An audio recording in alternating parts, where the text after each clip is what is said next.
A verdade, eu nunca aceitei ter o vírus da AIDS, ter o vírus HIV e futuramente, na época, quando eu iniciei, segundo a minha médica, eu só era portador do vírus HIV, eu não tinha AIDS. Às vezes eu pensava na minha cama, eu falava, eu vou fazer o exame de novo, cara, esse cara é raro. E eu falei, meu, eles estão forçando eu atingir um baixo CD4, uma célula T, e não é possível, cara. Tem alguma coisa errada. E eu ficava pensando, eu fiquei conflitando com isso o tempo todo. Em relação ao que eu penso da AIDS, cara, é a pior coisa que uma pessoa pode ter na vida. Eu não desejaria a AIDS o meu pior inimigo. É uma doença triste, é uma doença indefinida, é uma doença solitária, é uma sentença de morte que na verdade você carrega com você.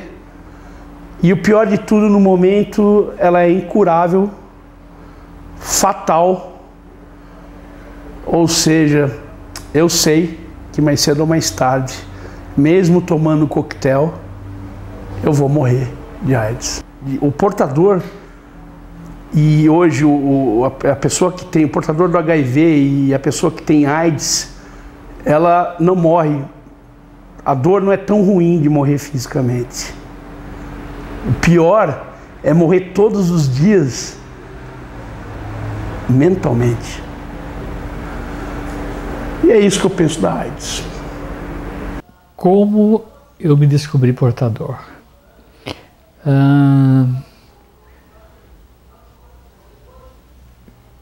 Como eu fazia parte do grupo de risco, eu fiquei atento às questões de AIDS, e quando eu soube que São Paulo já tinha mortes por AIDS, eu fui até o Hospital Emílio Ribas e me ofereci como voluntário, assistente social voluntário. Eu ainda não me sabia portador. Porém, a equipe não sabia o que fazer com o assistente social na questão da AIDS, porque a AIDS era uma questão de morte. Era diagnosticar, geralmente se diagnosticava com doenças muito graves, que a gente chama de infecções oportunistas, muita tuberculose, muito sarcoma de Kaposi, que é um tipo de câncer, muito herpes. Então, o contato com essas pessoas seria proibido para mim como alguém que não era da área médica. Porém, eu não consegui ficar lá muito tempo, fiquei provavelmente lá uns 6 meses, porque o que acontecia? Eu via passar pela porta de onde estava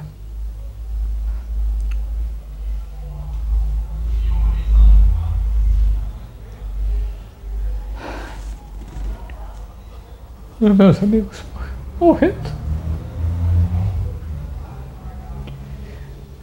Daí ficou difícil. As principais queixas trazidas pelas pessoas vivendo com HIV, no que se refere às questões psicológicas e emocionais, são baixa autoestima, dificuldade de aceitação de sua situação, dificuldade de pensar em como se envolver afetiva amorosamente, de como dizer isso para um possível parceiro, se deve ou não dizer, e todas essas circunstâncias que, a partir do momento que a pessoa passar essa informação, ela se preocupa de que ela vai perder a possibilidade de um relacionamento. Então, no final das contas, essa é a questão dos relacionamentos. Para quem não está num relacionamento já de longa data, é a que mais aflige. A transição da vida que eu levava para o pós-diagnóstico foi um negócio terrível. Não é aquilo que eu falo, você vem feliz, contente, florido no seu sonho, você tem 27 anos, já abriu sua agência, já tenho a bagagem. Teu pai fez tudo para você, deixou uma condição boa para você, te deu tudo, estudo, sua mãe. Você é filho único, você monta uma agência, tá tudo indo bem, os grupos começam a funcionar, você trabalha bastante, o seu sonho é casar. E na hora que você recebe o aviso do jeito que eu recebi, tudo desmoronou assim, cara. Passou como um vento, como se eu tivesse tirado tudo. Eu só lembro da minha mãe chorando, do meu médico, que era o meu tio, chorando, da minha tia chorando, e eu sentado no sofá. Daí eu levantei, calma, eu vou conseguir segurar isso, mas eu não estava me entendendo de nada. Eu só sei que a partir desse dia morreu o Guilherme, que sonhava um dia ter várias agências, enfim, sonho de adolescente, né? O Leão, olho de tigre, que eu sempre brinquei que a gente tinha que ter como vendedor, a partir desse momento o Guilherme morreu. Aquele era o Guilherme que foi criado pelo amor dos pais. Meu pai já tinha falecido e eu dei graças a Deus meu pai não ter visto aquela cena. A minha mãe, eu destruí a vida da minha mãe é triste até hoje. É uma pessoa que finge que não é, mas eu destruí a vida da minha mãe. Destruí, nossa. Perdi minha esposa, perdi meu amor próprio. Pô, perdi coisa pra caramba, cara. Começar de novo foi quase impossível. Eu relutei isso durante anos, cara. Eu brigava comigo mesmo, eu e o meu corpo. Eu testava se eu ia conseguir aguentar viver. Eu parava de tomar um coquetel para ver se eu ia voltar para o hospital. E às vezes eu queria sair e berrar na rua. Porra! Pelo amor de Deus! Eu queria acordar do pesadelo. Desde esse dia eu nunca saí mais do pesadelo. O pesadelo existe, está dentro de mim. Daí eu fui trazido para Taubaté. Uma enfermeira que já sabia mais ou menos os sintomas da AIDS sugeriu para minha irmã que eu fosse fazer o exame. Nessa altura eu não sabia o que estava acontecendo comigo. Eu não sabia que eu estava com uma meningite, eu não sabia que eu estava com um prazo determinado de morte, eu não sabia que eu era portador, mas o exame constatou o vírus. E o vírus, junto com uma meningite meningocócica, é o que a gente chama de AIDS. Então, de repente, um termo que eu detesto, eu virei o que chamavam, né, muito preconceituosamente de aidético. E ser aidético significava perder qualquer contato social.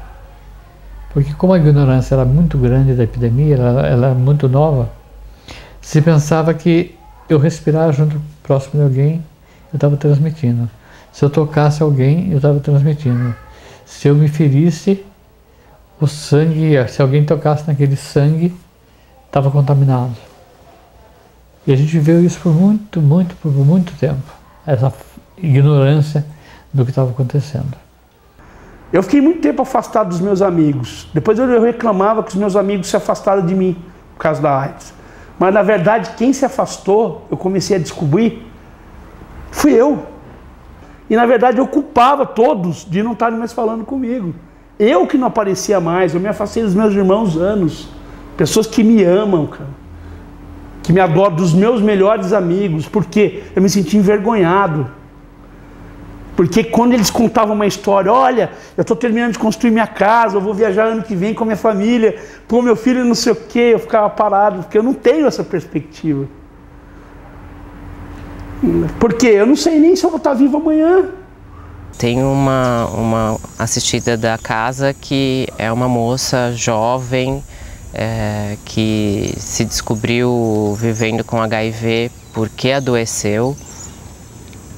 Teve alguns poucos relacionamentos amorosos na vida, sempre se compreendeu sendo muito criteriosa na escolha desses relacionamentos, sempre se preveniu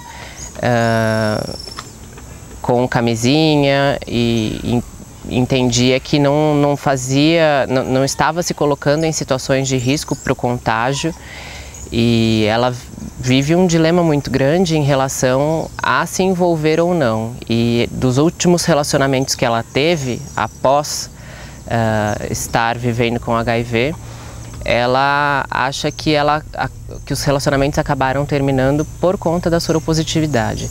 Então isso é muito frustrante para ela, imaginar como é que vai ser o futuro, que ela já hoje entende que ela vai viver sozinha. E a gente conversa muito sobre isso, tenta trabalhar essa questão. Outra questão também que causa muito sofrimento é o autopreconceito, né? É muito comum a pessoa ter preconceito da sua condição e ter uma dificuldade para lidar com isso. Então, às vezes a dificuldade em dizer para os outros, para amigos e família, de que ela é uma pessoa vivendo com HIV, é de que ela não aceita essa condição. Como eu sou um portador que convive com esse vírus há 27 anos, eu sou praticamente do início da história, então eu viro assim, tipo, uma experiência diferente.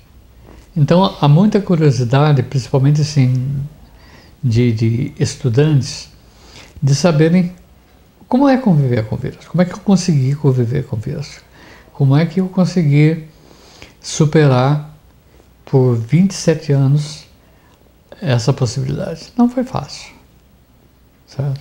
Até eu entender que dependia não só da equipe médica, mas da minha adesão ao tratamento, foi difícil. E conviver com essa transição, conforme eu falei inicialmente,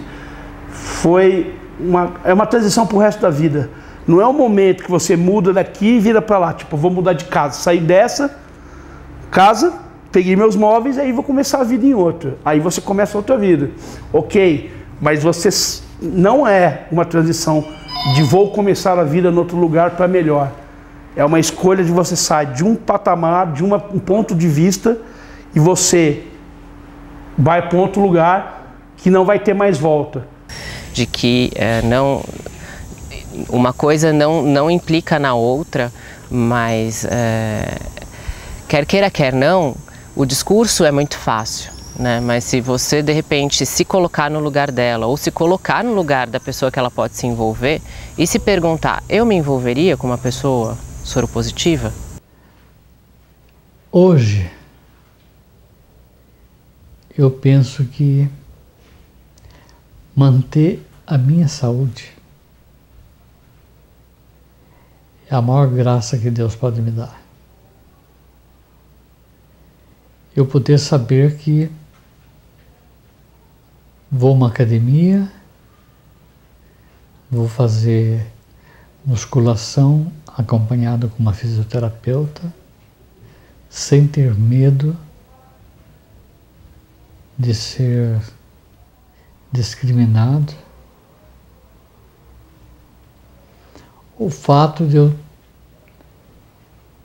ter dito na televisão em Taubaté, pela rede global, que eu era portador e não ter sofrido nenhuma discriminação, para mim é algo assim muito importante. E hoje eu estou reconstruindo, sim, a minha vida vai andando e eu tenho muita felicidade dentro do meu coração e muita fé de que as coisas vão mudar.